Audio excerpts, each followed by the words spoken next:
Hello, അസ്സലാമു അലൈക്കും. എല്ലാവർക്കും ഐറൂസ് ഫുഡ് ആൻഡ് ക്രാഫ്റ്റിലേക്ക് സ്വാഗതം. ഇന്ന് ഞാനിവിടെ പ്രിപ്പയർ ചെയ്യുന്നത് ചിക്കൻ 65 ആണ്. റെസ്റ്റോറൻറ്റ് സ്റ്റൈലിൽ നമുക്ക് എങ്ങനെ ചിക്കൻ 65 ചെയ്തെടുക്കാം എന്നാണ് ഞാനിന്നിവിടെ കാണിക്കുന്നത്. അതിന് വേണ്ടിയിട്ട് ഞാനിപ്പോൾ 250 ഗ്രാം ചിക്കനാണ് എടുത്തിട്ടുള്ളത്. ചിക്കൻ നല്ല ചെറിയ പീസാക്കി, നല്ല ചെറിയ പീസാക്കണം. നല്ല കഴുകി നല്ല ക്ലീനാക്കി എടുത്തിട്ടുണ്ട്. ഇനി നമുക്ക് ഈ ചിക്കൻ്റെ കോട്ടിങ്ങിനായിട്ടുള്ള മസാല തയ്യാറാക്കാം. അതിന് വേണ്ടിയിട്ട് ഞാനിപ്പോൾ 3 ടേബിൾ സ്പൂൺ കോൺഫ്ലവർ ആണ് എടുക്കുന്നത്. നല്ല ക്രിസ്പി ആയിട്ട് കിട്ടാൻ വേണ്ടിയിട്ട് 1 ടേബിൾ സ്പൂൺ അരിപ്പൊടി കൂടി എടുക്കുന്നുണ്ട്. വറുത്ത് പൊടിച്ച അരിപ്പൊടിയാണ് എടുത്തിരിക്കുന്നത്. ഞാൻ ഇതിലേക്ക് 1 ടീസ്പൂൺ മുളക് പൊടി ഇട്ട് കൊടുക്കുന്നു. 3/4 ടീസ്പൂൺ മല്ലിപ്പൊടി, 1/4 ടീസ്പൂൺ മഞ്ഞൾപ്പൊടി, 1/4 ടീസ്പൂൺ കുരുമുളക് പൊടി, 1/2 ടീസ്പൂൺ ഗരം മസാല പൗഡർ, ആവശ്യത്തിനുള്ള ഉപ്പ്, വെളുത്തുള്ളി ചോപ്പ് ചെയ്തെടുത്തത് 1/2 ടേബിൾ സ്പൂൺ, ഇഞ്ചി ചോപ്പ് ചെയ്തത് 1/2 ടേബിൾ സ്പൂൺ, ചെറിയുള്ളി ചോപ്പ് ചെയ്തത് 1/2 ടേബിൾ സ്പൂൺ. ഇതിലേക്ക് ഞാൻ കുറച്ച് കറിവേപ്പില ചെറുതായിട്ട് കട്ട് ചെയ്തിട്ട് കൊടുക്കുന്നുണ്ട്. ഇനി കുറച്ച് മല്ലിയില കൂടി കട്ട് ചെയ്തിട്ട് കൊടുക്കുന്നുണ്ട്. 1 ടീസ്പൂൺ ലെമൺ ജ്യൂസ് ആഡ് ചെയ്യുന്നുണ്ട്. ഞാനിതിലേക്ക് 1.5 ടീസ്പൂൺ നല്ല തൈര് ചേർത്ത് കൊടുക്കുന്നുണ്ട്.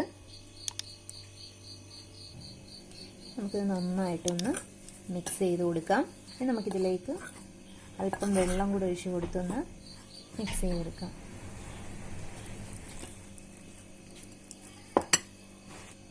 നമ്മൾ ഈ മിക്സ് തയ്യാറാക്കുമ്പോൾ വെള്ളം നോക്കി വേണം ആഡ് ചെയ്യേണ്ടത്. കാരണം ഇത് പിന്നെ ലൂസായിട്ട് വെള്ളം ഒരുപാട് അങ്ങ് ലൂസായി കഴിഞ്ഞാൽ നമുക്ക് ഈ കോട്ടിങ് ചിക്കൻ്റെ കോട്ടിങ് നമുക്ക് കറക്റ്റായിട്ട് കിട്ടില്ല. അപ്പോൾ നമ്മൾ കുറച്ച് തിക്കായിട്ട് വേണം ഇത് കലക്കിയെടുക്കേണ്ടത്. കാരണം നമ്മൾ ചിക്കൻ കവർ ചെയ്തെടുക്കേണ്ടതാണ്. അപ്പോൾ മസാലയൊക്കെ നന്നായിട്ട് കവർ ചെയ്ത് ഇതിൽ കിട്ടണം. എന്നാൽ മാത്രമേ ഇത് പെർഫെക്റ്റ് ആയിട്ട് വരുള്ളൂ. നമ്മുടെ ചിക്കൻ്റെ കോട്ടിങ്ങിനുള്ള മസാല ഇവിടെ റെഡി ആയിട്ടുണ്ട്. ഈ ഒരു തിക്നെസ്സിൽ വേണം ഇത് നമുക്ക് റെഡിയാക്കേണ്ടത്. നമ്മൾ ഇതിലേക്ക് ചെറിയ പീസാക്കി വെച്ചിരിക്കുന്ന ചിക്കൻ നമ്മൾ ഇട്ട് കൊടുക്കണം. ഞാനിപ്പോൾ 250 ഗ്രാം ചിക്കനാണ് എടുത്തിരിക്കുന്നത് കേട്ടോ. നിങ്ങൾ ചിക്കൻ്റെ അളവ് കൂട്ടുന്നതിനനുസരിച്ച് ഇൻഗ്രീഡിയൻസിൻ്റെ അളവും കൂടി ഒന്ന് കൂട്ടണം കേട്ടോ. ഇപ്പോൾ 1/2 കിലോ ചിക്കനാണ് നിങ്ങൾ എടുക്കുന്നതെങ്കിൽ ഇപ്പം ഞാൻ 1 ടേബിൾ സ്പൂൺ വെച്ച് എടുത്തിരിക്കുന്നതൊക്കെ നിങ്ങൾ അതിൻ്റെ ഇരട്ടിയായിട്ട് 2 ടേബിൾ സ്പൂൺ വെച്ച് ആഡ് ചെയ്യുക. അപ്പം നമുക്കിത് നന്നായിട്ടൊന്ന് മിക്സ് ചെയ്ത് കൊടുക്കാം. ഇത് നല്ല രീതിയിൽ ഇതിലേക്ക് കോട്ടാവണം. ചിക്കനൊക്കെ ഞാൻ നന്നായിട്ട് ഇതിൽ മിക്സ് ചെയ്തിട്ടുണ്ട്. ഇനി നമുക്കിതൊരു 15 മിനിറ്റ് ഒന്ന് അടച്ച് മാറ്റി വെക്കാം. ഒരു 15 to 20 മിനിറ്റ് ആയിട്ടുണ്ട്. ഇപ്പോൾ ചിക്കൻ നന്നായിട്ട് റെസ്റ്റ് ആയിട്ടുണ്ട്. ഇനി നമുക്കിതൊന്ന് ഫ്രൈ ചെയ്തെടുക്കാം. ഇതിനായി ഞാനൊരു കടായി അടുപ്പിൽ വെച്ചിട്ടുണ്ട്. അതിലേക്ക് ഞാൻ ഓയിൽ ആവശ്യത്തിന് ഒഴിച്ചു കൊടുത്തിട്ടുണ്ട്. ഓയിലിപ്പോൾ നന്നായിട്ട് ചൂടായിട്ട് വന്നിട്ടുണ്ട്. ഇനി നമുക്കിതിലേക്ക് ചിക്കൻ ആഡ് ചെയ്ത് കൊടുക്കാം.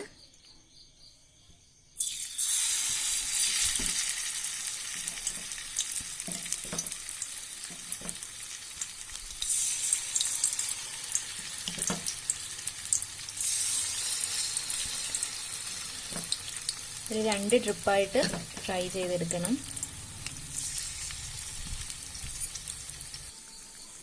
ഞാനിപ്പോൾ ആദ്യത്തെ ട്രിപ്പ് ഇപ്പോൾ ചിക്കൻ ഇതിൻ്റെ അകത്ത് ചേർത്ത് കൊടുത്തിട്ടുണ്ട്.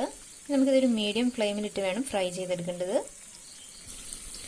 ഇത് ഒരുപാടങ്ങ് ഫ്രൈ ആക്കുകയും വേണ്ട. അതായത് നമ്മൾ ചിക്കനൊക്കെ ഫ്രൈ ചെയ്തെടുക്കും പോലെ ആ ഒരു രീതിയിൽ നമ്മളിത് ഫ്രൈ ചെയ്തെടുക്കേണ്ട ആവശ്യമില്ല.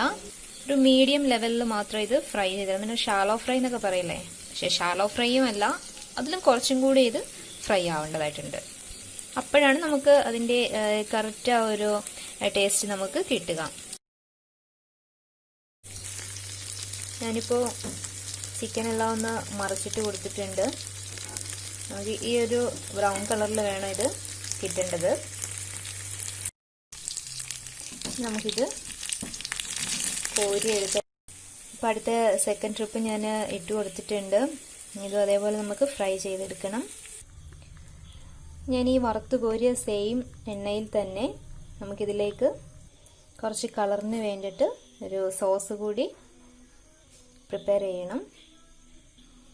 അപ്പോൾ അതിനുവേണ്ടി ഞാൻ ഒരു ചെറിയ കഷ്ണം വെളുത്തുള്ളി, ഒരു പച്ചമുളക് എന്നിവ ചേർത്ത് കൊടുത്തിട്ടുണ്ട്. ഇതൊന്ന് ഫ്രൈ ചെയ്യുക.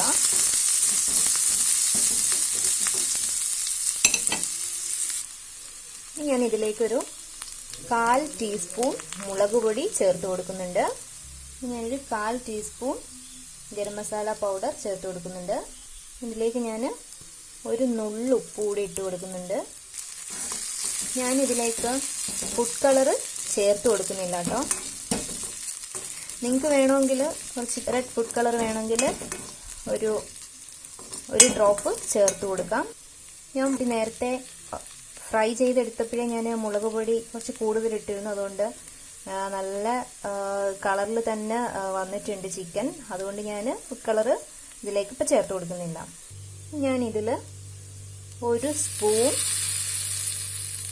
വെള്ളം കൂടി ചേർത്ത് കൊടുക്കുന്നുണ്ട്.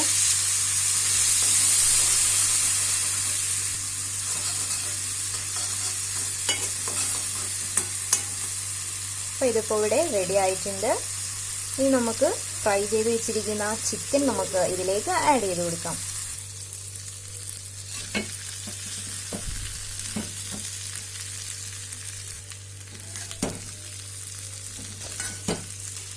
നന്നായിട്ടൊന്ന് ഇതിൽ മിക്സ് ചെയ്ത് കൊടുക്കുക. ഇപ്പോൾ നന്നായിട്ട് ഇത് മിക്സ് ചെയ്ത് കൊടുത്തിട്ടുണ്ട്. ഇതൊരു 2 മിനിറ്റ് ഒന്ന് അടച്ചു വെച്ചിത് കുക്ക് ചെയ്യുക ഒന്നുകൂടി. എന്നിട്ട് നമുക്ക് ഫ്ലെയിം ഓഫ് ചെയ്യാം. ഇപ്പോൾ നമ്മുടെ ചിക്കൻ 65 ഇവിടെ റെഡി ആയിട്ടുണ്ട്. ഞാനിപ്പോൾ നല്ല ഡെക്കറേറ്റ് ഒക്കെ ചെയ്ത് വെച്ചിട്ടുണ്ട്. അപ്പോൾ എല്ലാവരും ഇത് ട്രൈ ചെയ്യുക. ട്രൈ ചെയ്തിട്ട് കമൻസ് ഒക്കെ അറിയിക്കുക. അപ്പോൾ എൻ്റെ ഈ ചാനൽ ഒന്ന് സബ്സ്ക്രൈബ് ചെയ്തേക്കണേ. Thank you.